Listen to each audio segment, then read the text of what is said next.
Fala, moçada! Estamos aqui para mais uma aula da comunidade Perito SA. Como você sabe, todas as quartas-feiras, religiosamente, a partir das 19h07, estamos aqui com uma aula que é uma fração do conteúdo que existe lá dentro da comunidade Perito SA, tá? Dentro do ecossistema do Instituto IFS. Essas aulas acontecem toda quarta-feira, religiosamente, às 19h07. Essas aulas precedem o quê?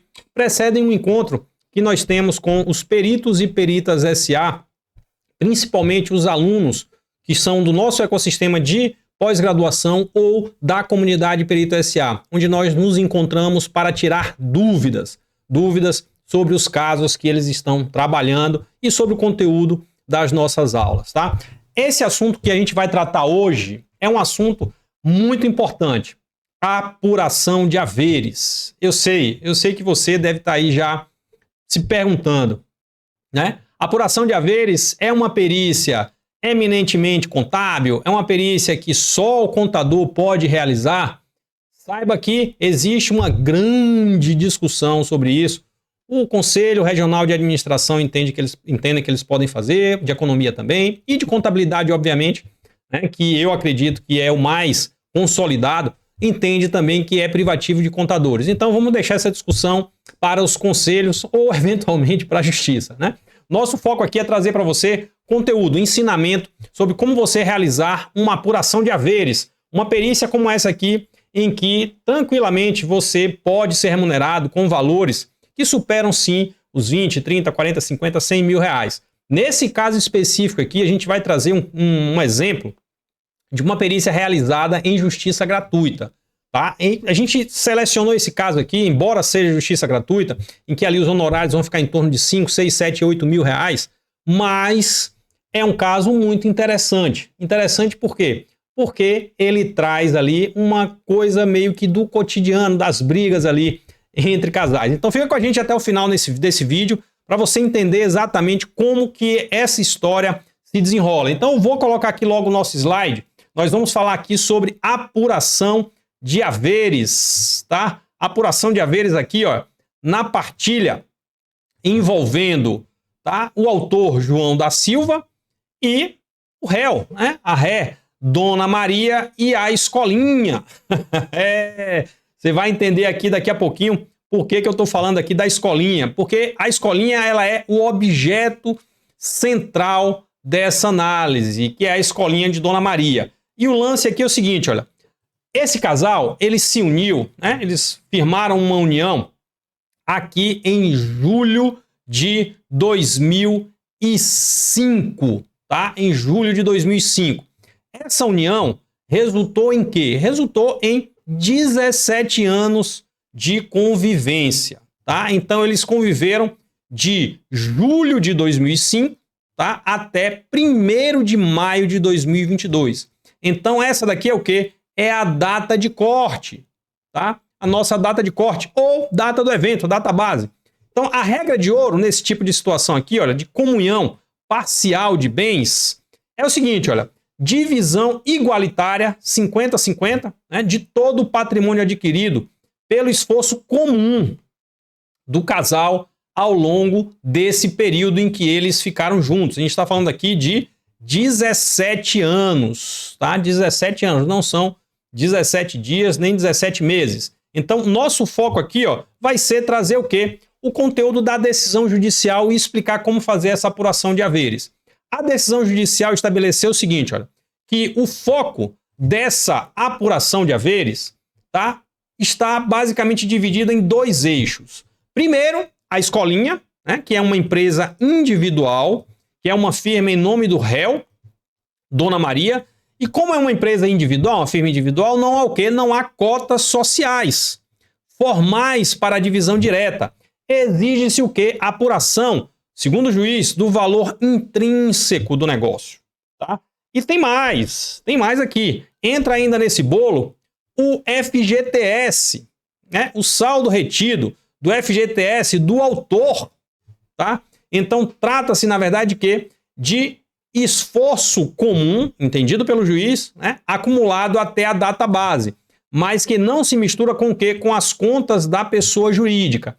Então você tem aqui dois eixos. Você tem a escolinha, que é a firma individual do réu, e o FGTS, retido do autor. O detalhe aqui é que o autor, ele trabalhava na escolinha.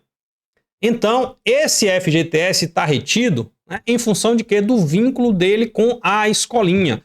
Então, vamos seguir aqui para a gente entender qual é a base legal para essa apuração de haveres. A base legal está aqui, no artigo 1031 do Código Civil, né, que exige ali, né, a lógica, né, apresentada pelo juiz.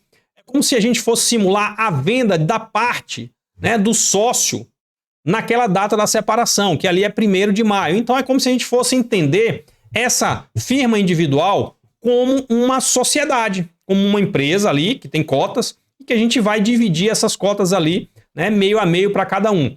Como eu falei, o obstáculo aqui, olha, é que essa escola está registrada como uma firma individual, tá? Os bens físicos e jurídicos ali, ó, eles estão meio que fundidos ali no patrimônio da pessoa física, né?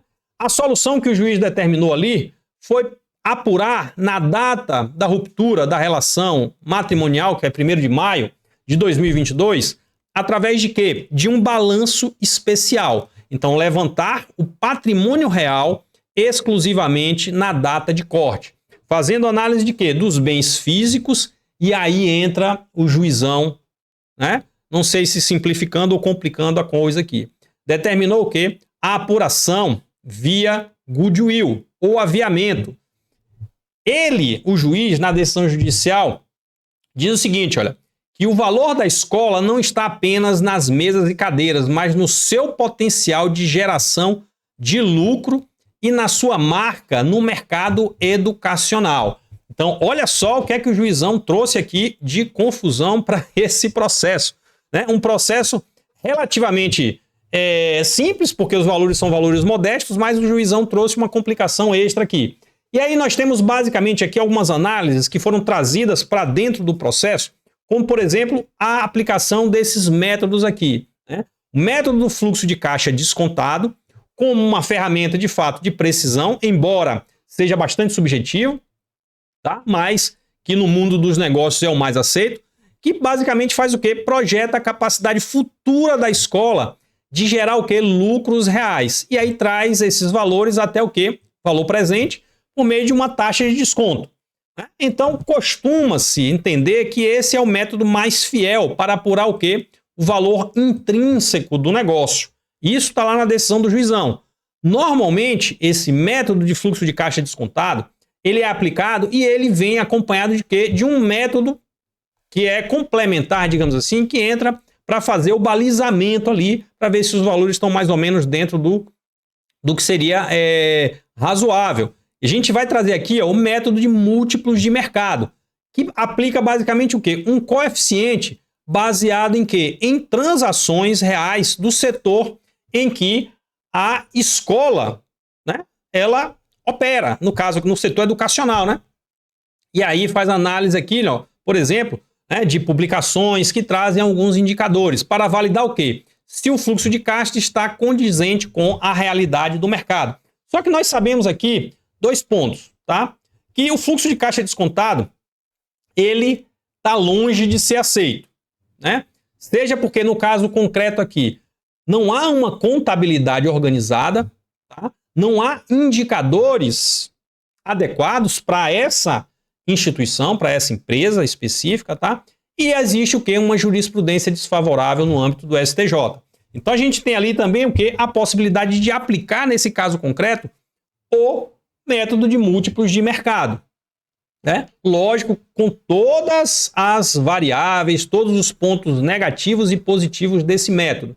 Então, basicamente, no método aqui, a gente teria que situar essa empresa, né, dentro de um balizador. Então, vamos lá, a gente pensando aqui, olha, essa empresa, tá, tendo ali uma referência bibliográfica, né, ou referência de dados de mercado, capaz de dizer o seguinte, olha, para empresas que têm um faturamento inferior a 10 milhões de reais, normalmente ela é negociada por meio né? 0,5x do faturamento, ou seja, 50% do faturamento. Ou seja, se a empresa tem um faturamento anual, né, de 1 milhão, ela seria negociada por 500 mil.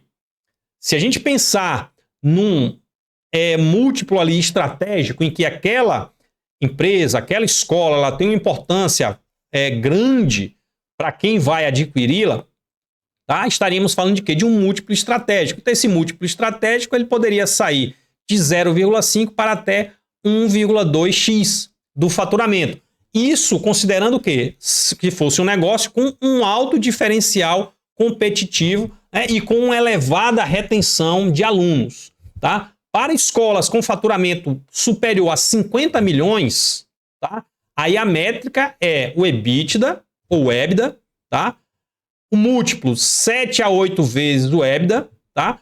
E, obviamente, que isso é uma característica de quê? De grandes redes educacionais e de fundos de investimento. Então, nesse caso aqui, ó, como a gente está diante de uma escolinha com faturamento muito inferior a 10 milhões de reais, essa métrica seria o quê? Baseada na receita bruta anual, em que a gente iria aplicar, de repente, um desses dois aqui múltiplos, né? De 0,5 até 1,2. Se a gente fosse pensar aqui numa média, né, a gente estaria em torno ali de 1,7, seria o quê? 0,85. Seria um múltiplo médio ali razoável que você poderia apresentar. Por quê? Porque a escolinha fixa nessa região aqui. Tá?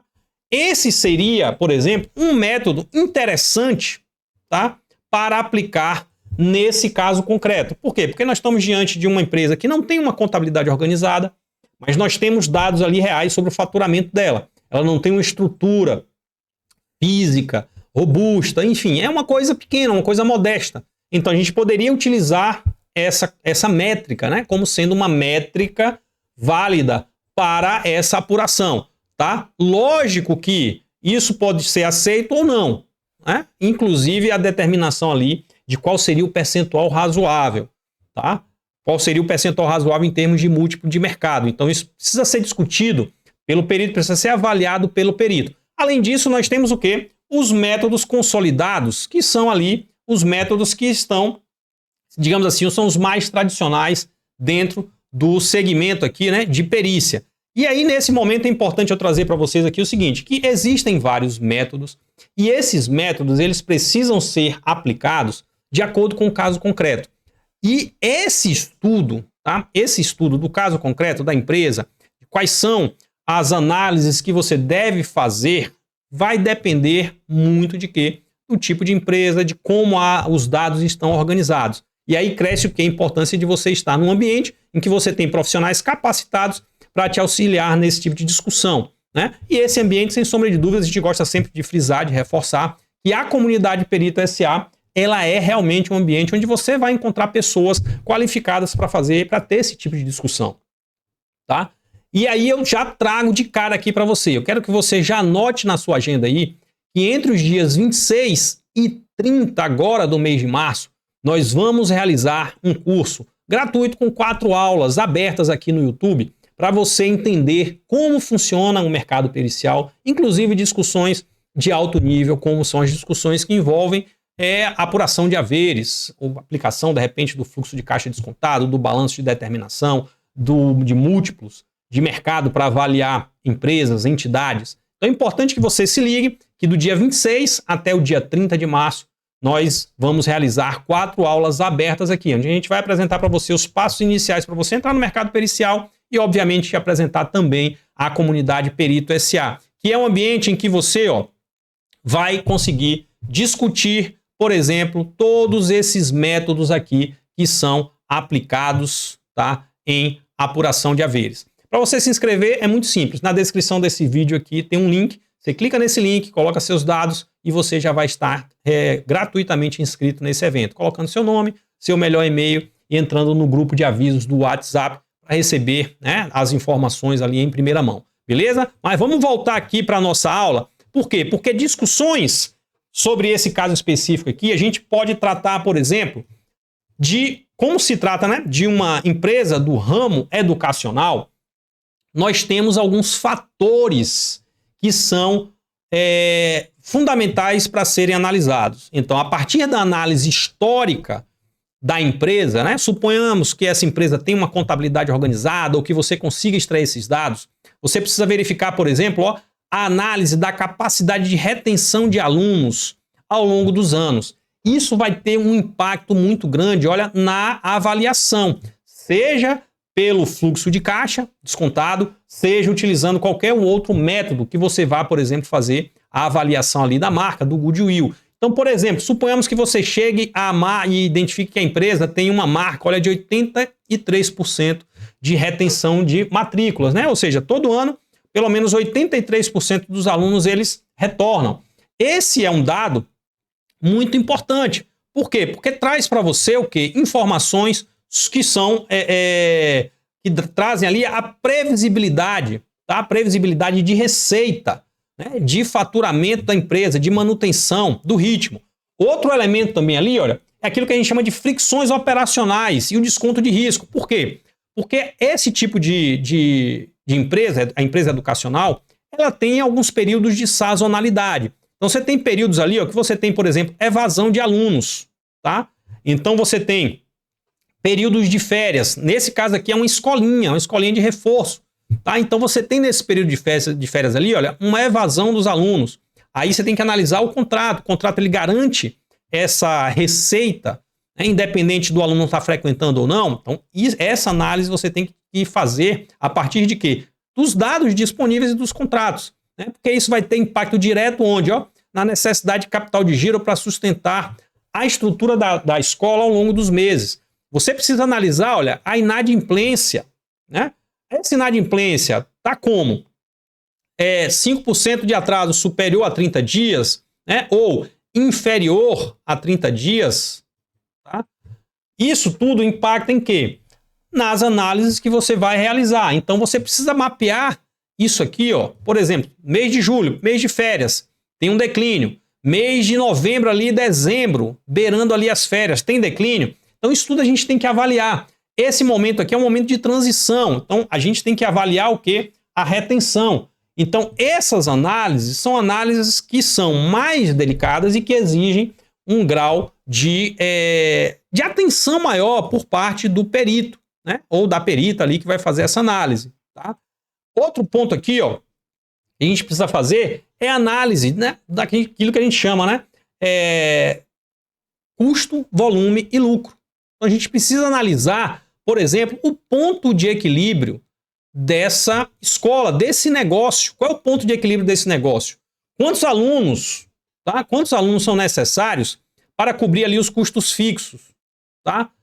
Existe ali nessa escola uma margem de segurança, ou seja, quantos alunos a escola pode perder antes de entrar numa zona ali de complicação, tá? Essa margem de contribuição, né, pensando já numa análise no outro patamar, a gente consegue fazer análise da margem de contribuição por turma, né, por horário, por turno. Então é importante a gente ter essas informações.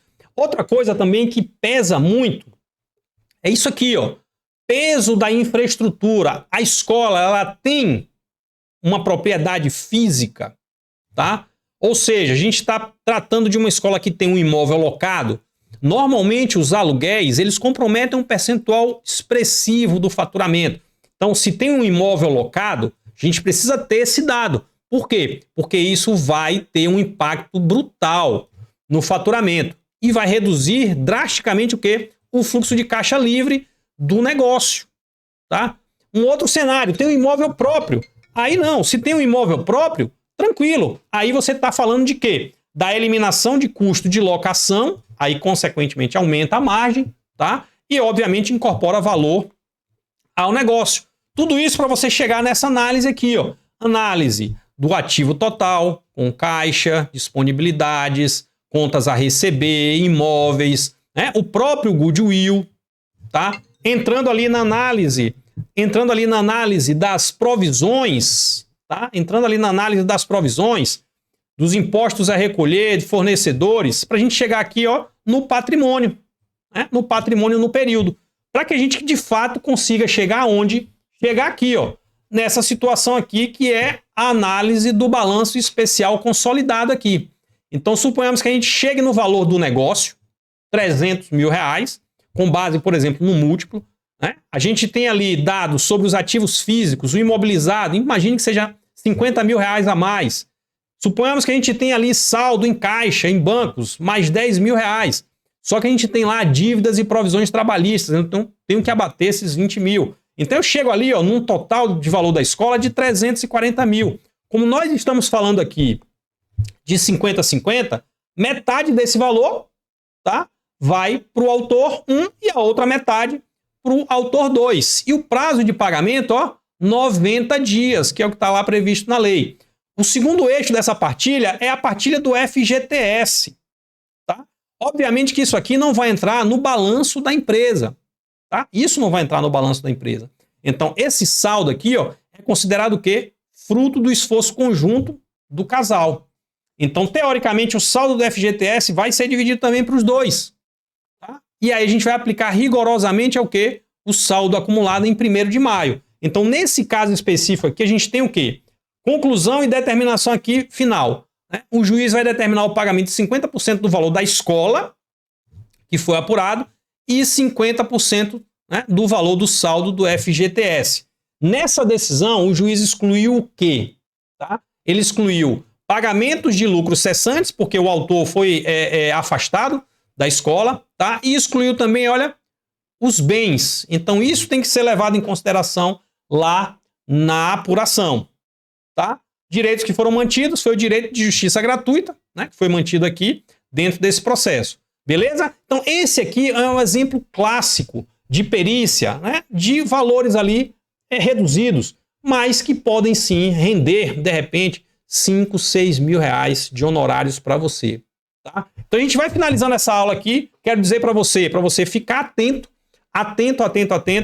Clica no link que está aqui embaixo, faz a tua inscrição no evento que a gente vai realizar agora, que é Perito SA, o Mundo Paralelo, que vai acontecer dos dias 26 ao dia 30 de março, sempre a partir das 8 horas. Estou te esperando lá. Lá a gente vai apresentar para você todos os passos iniciais para você entrar no mercado pericial e, obviamente, vamos apresentar para você o ambiente mais completo, o ecossistema mais completo de peritos e peritas SA do Brasil. Então, não esquece, clica no link que está aqui embaixo e faz a tua inscrição no Perito SA, o Mundo Paralelo. E vem conhecer o Mundo Paralelo para contadores, administradores e economistas. Beleza? A gente vai encerrando essa aula aqui. Fica ligado que na próxima semana, pontualmente às 19h07, temos mais uma aula tratando aqui de uma pequena fração do conteúdo que é discutido dentro da comunidade Perito SA. Beleza? Grande abraço!